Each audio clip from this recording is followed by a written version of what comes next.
Hello and welcome to another episode of T-Rex Talk. This is the podcast, the official podcast of T-Rex Arms. Now, some of you probably are aware of this show, but you probably didn't know that it was a podcast. We're getting a lot of views of our weekly YouTube live streams. And, actually, now that I think about it, we're getting quite a few downloads of the podcast. But this is the first time that we have advertised the podcast and asked you guys to come and listen to it on Instagram and some of our other platforms. So this may be your first time coming across the T-Rex Arms podcast, which we wanted to wait until we had just a little bit more of an understanding of what we were doing and some more archived episodes for you to go and listen to. And now we do. We have 50 episodes that you can download right now. In fact, it's more than 50, but I unfortunately forgot to count exactly how many there were before I started recording. So now, most of those episodes are just the audio version of YouTube videos, YouTube live streams that we have been doing weekly. And some of those, to be honest, work way better as videos than they do as audio-only podcasts. For example, one of my favorites was one where we hooked up a visual spectrum camera and an infrared camera together, and Lucas demoed different visible light flashlights, infrared flashlights, visible lasers, and infrared lasers, and you could compare the two on the two cameras. That was extremely cool to do. It's probably the first time that sort of thing has ever been streamed live on YouTube. It's still on YouTube, so you can go and check that out, but it doesn't make much sense as an audio listen. However, there's other episodes that make more sense in audio-only format. We've done book review and Second Amendment reading lists. Those do not need to be video. Those are actually great to download and listen to. Some of our conversation about armor and helmets, it helps to have visual aids, but some of the conversations about radios, communication technology, those are pretty good audio downloads. So while in the past we have primarily been working on our video content, we do hope to lean a little bit more heavily on podcasting and produce more podcast-specific content. And there's a couple of reasons for this. The first is that our podcast is kind of a backup plan. We believe that our time on YouTube is limited. In fact, we've seen a number of gun tubers get demonetized just over the past month. We are not monetized and haven't been for a while, but it's probably not a good sign that they're kicking advertising off of a bunch of other YouTube folks. So we are preparing for that by figuring out other avenues and platforms where we can put our stuff. And one of the great things about podcasting is it's much easier to host your podcast yourself and your RSS feed yourself and be free of some of those platforms. We've also been working on our newsletter. We've been pushing people to sign up for our newsletter so that when we get kicked off of various social media platforms, we still have a way to contact folks. And the podcast is a great way for us to continue to deliver content to people who want it, even after we potentially get kicked off of other platforms.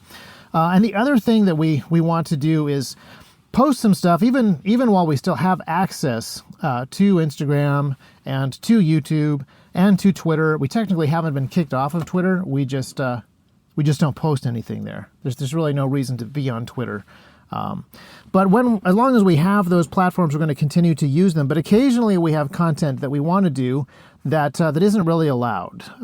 And so a place like our own website where we host exclusive content, or a podcast, a much better place to put some of those types of content. So just as an example, some of the projects that I would really, really like to work on this year are some 3D printed guns. And I also have a couple of suppressors that I would like to make. And if I had the time, I would really love to build a Ludi submachine gun. Now, by the way, all of those projects would be completely 100% legal, but not allowed on YouTube. And I'm not promising that I will take any of those projects on, but if I do them, I would really want to document them, and I would really want to share lessons learned and so forth. So if we take on projects like that, we're going to be creating videos, and we'll post anything to YouTube that we can. But we are starting to move more and more exclusive stuff to our site. In fact, we even moved away from Vimeo. We did not get kicked off of Vimeo, but some of our friends, some of the Christian ministries and political groups that we are friends with, they did get kicked off of Vimeo. So we moved off of Vimeo to a different video host, and we're planning on doing more exclusive videos. But we also want to do some more podcasting stuff. Now, the podcasting stuff isn't going to replace the videos that we want to make, but it is a much easier way to create content. In fact, right now I'm actually sitting inside of my car. Charles and Chad did not have to set up cool lights. They did not have to set up the streaming setup that we use for our YouTube comments. And there's nobody moderating comments right now, which is really nice. If you've ever participated in the YouTube live streams, you'll know just how problematic that YouTube comment section become. It's actually amazing to me. YouTube has created my favorite social media platform in the people who create YouTube videos, and also at the same time my least favorite social media platform, and that is the YouTube comment section. And the YouTube live chat bar that is next to live streaming videos is even worse. So we generally have to have a few people moderating that even as we do the live streams. And so podcasting is just a lot simpler. It's a lot more straightforward. So we're going to try to add more content to what we're already doing, and podcasting is a great way to do that, partly in terms of ease of use, partly because of the lack of rules and restrictions that we're running into on some of the other platforms, but also because it's probably a better platform for some of the boring ideological content that I like to dig into a little bit more. That stuff doesn't work as well on YouTube, and it's not a great fit for Instagram, and it's terrible for Twitter. Part of the reason we're not on Twitter. But it works pretty well for podcast stuff. So, for example, I'm currently writing, and hopefully this introductory podcast is not just a tease of what we're going to do next, but one of the things that I am working on right now is I'm writing a series. It'll probably be a video series, but it'll work as audio. A video series on the history of the ATF. It's looking like it's going to be about 8 parts. And as I've been doing the research, it's going in a direction that's probably not going to live on YouTube. It certainly will not be widely available on YouTube. It's the sort of thing that gets throttled or shadow banned. So it's not going to go on YouTube. It'll be an exclusive YouTube video and possibly show up on the podcast as well. But as I've been researching that, there are so many fascinating lessons and things to talk about. And since I don't want this to be a spoiler, I want to give you a couple of the main takeaways. As I've been researching this stuff, there's a couple of lessons that really stand out. And the first is when the ATF is started, before it's even called the ATF, it is created as part of the Treasury Department during the time of Prohibition. They create this task force to try to enforce the Volstead Act, prohibiting the consumption, manufacture, and possession of alcohol. And so right off the bat, you have an extremely problematic setup. I know that I overuse the word problematic. You have a deeply flawed assumption. You start off with the assumption that there is a social problem, which is alcohol abuse, and the best way to solve this problem of alcohol abuse is to expand the power of the federal government outside of its jurisdiction and use force, use the long arm of the law and the force of the civil magistrate, the coercive force of government to not address the crime itself, but to address just a part of the crime itself.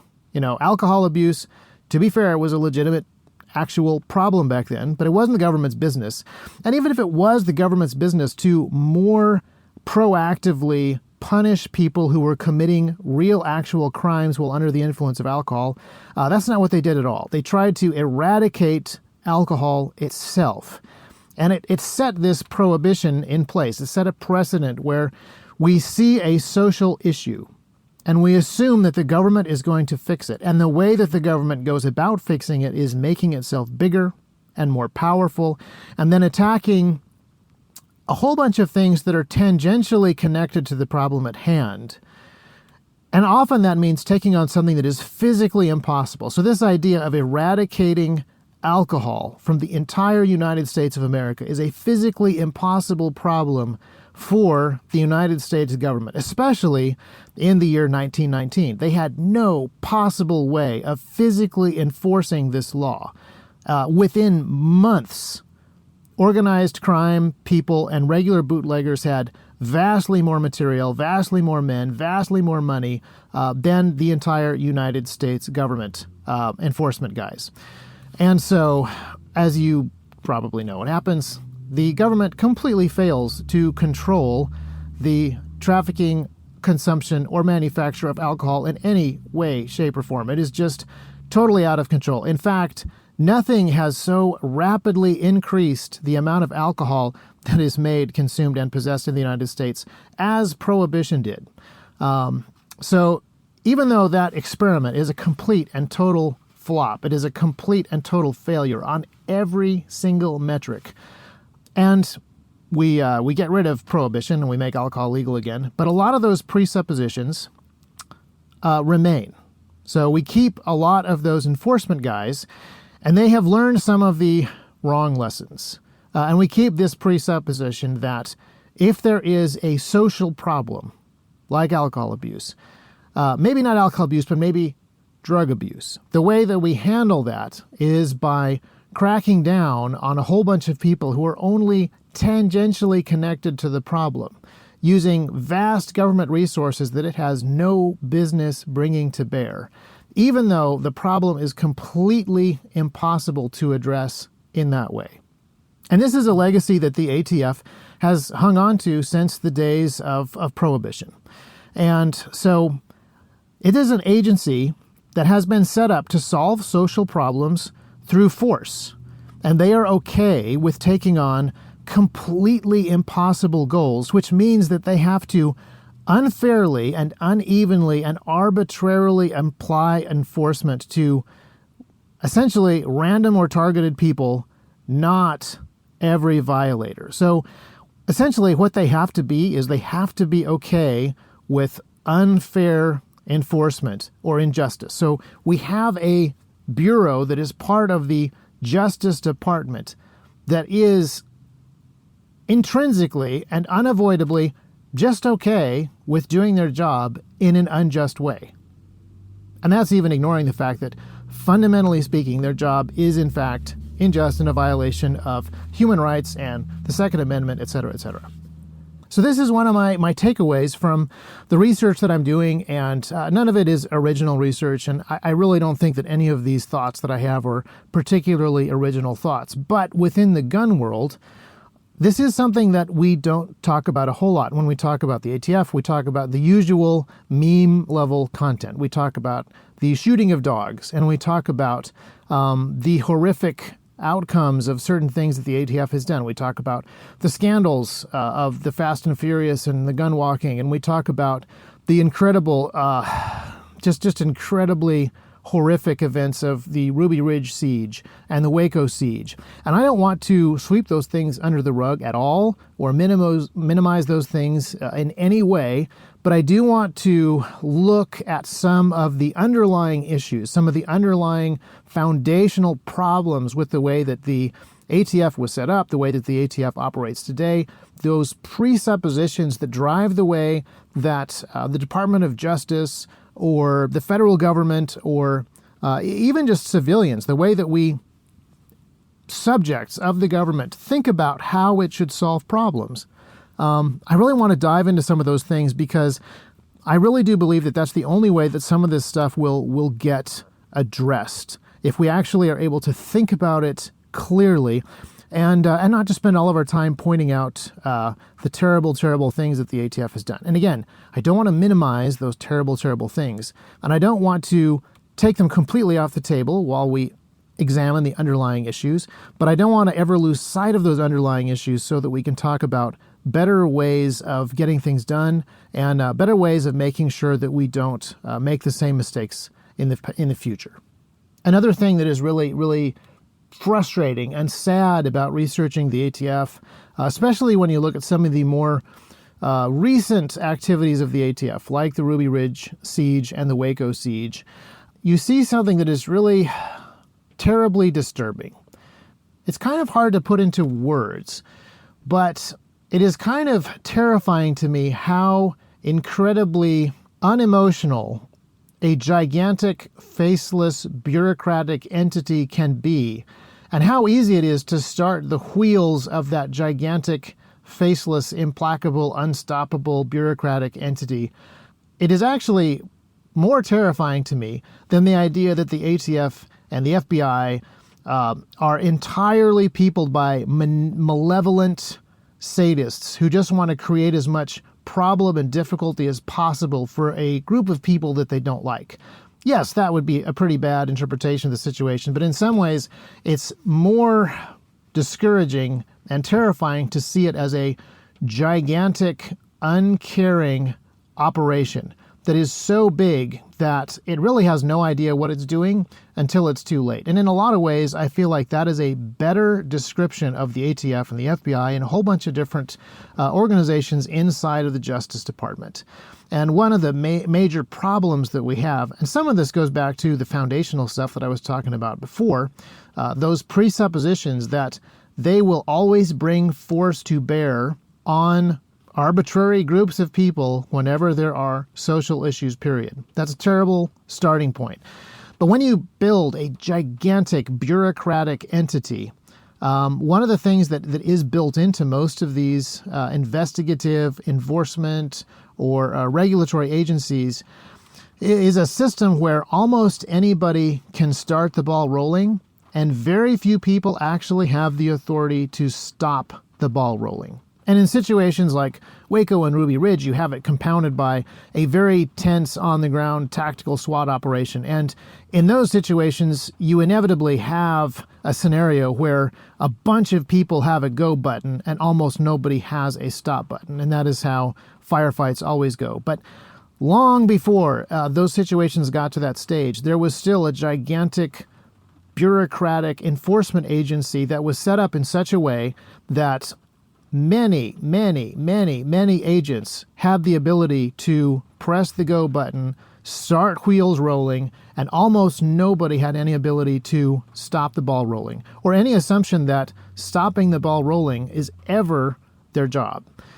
That is the kind of foundational issue that is deeply disturbing and ends up being deeply destructive. And these are some of the things that I am thinking about as I'm reading about this stuff, some of the things that are interesting to talk about with different people, because as we think about, let's say we were able to get rid of all the terrible gun laws, repeal the NFA, get rid of the ATF, etc. But if we didn't address this fundamental level at the heart of law enforcement and justice in the United States, we would still have this issue with other agencies and with other issues and with other types of crimes and with other types of enforcement. And so it is really important that we go back to some of these fundamental issues and we come up with proper standards for defining justice and how we would go about pursuing those things. And I'm looking forward to having some more conversations about this sort of thing. And I think it fits well into a podcast format. Not to say that this couldn't be discussed in a video, not to say that it won't be discussed in a video, but I think it fits really well for a 20-minute podcast, which I think personally is about as long as I want to listen to a podcast, and it's about as long as I feel like I can talk about a single issue for before I've already said everything on my mind. So I'd like to wrap it up just by thanking you guys for listening to this podcast, and I am really hoping that we are able to develop the podcast more as we pursue our goal of creating more content. So that's going to be more videos and probably more exclusive videos on the T-Rex site and more content created for the newsletter.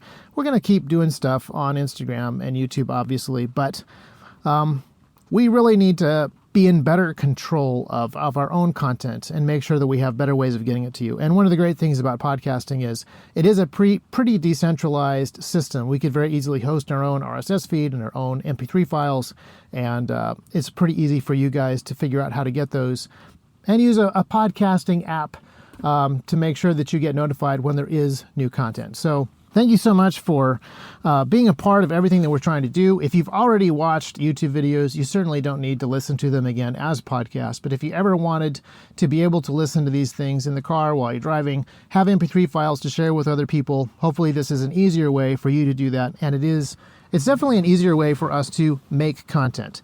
Now, one thing that's not easier is keeping in touch with us. Since we're not watching your YouTube comments in the comment feed, that terrible comment feed. We're not getting direct feedback from you on a per episode basis, but you can always email us.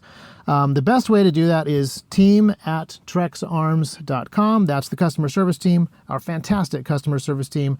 And they don't actually know this yet, but they're about to get some feedback from you about the podcast, and they will forward that to me. So let me know what you think about this podcasting format, and let me know what some of the topics are that you would like to cover, especially stuff that is more suited to a podcast format.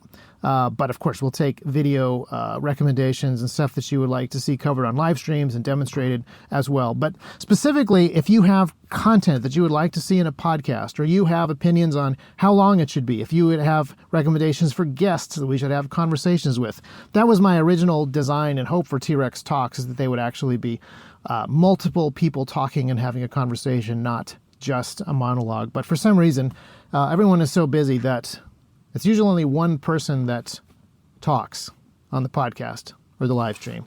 So feel free to let us know what you're looking for. Feel free to pass this podcast around, share it with friends. I'm getting the impression that we're probably not going to have a lot of help from the big tech platforms, but for now, you can always find this podcast however you found it, and you can always tell your friends to look for it on iTunes, Spotify, Google, Amazon, iHeartRadio, Stitcher. I don't actually know that much about podcasting aggregators and syndicators, but I think we're still on all of those. As of the time of this recording, we haven't been booted off of any of them. And then anytime we do get booted off of a aggregator or a provider, we'll still be able to control our own server. We'll still be able to control our own media files. You will still be free to share those with other people.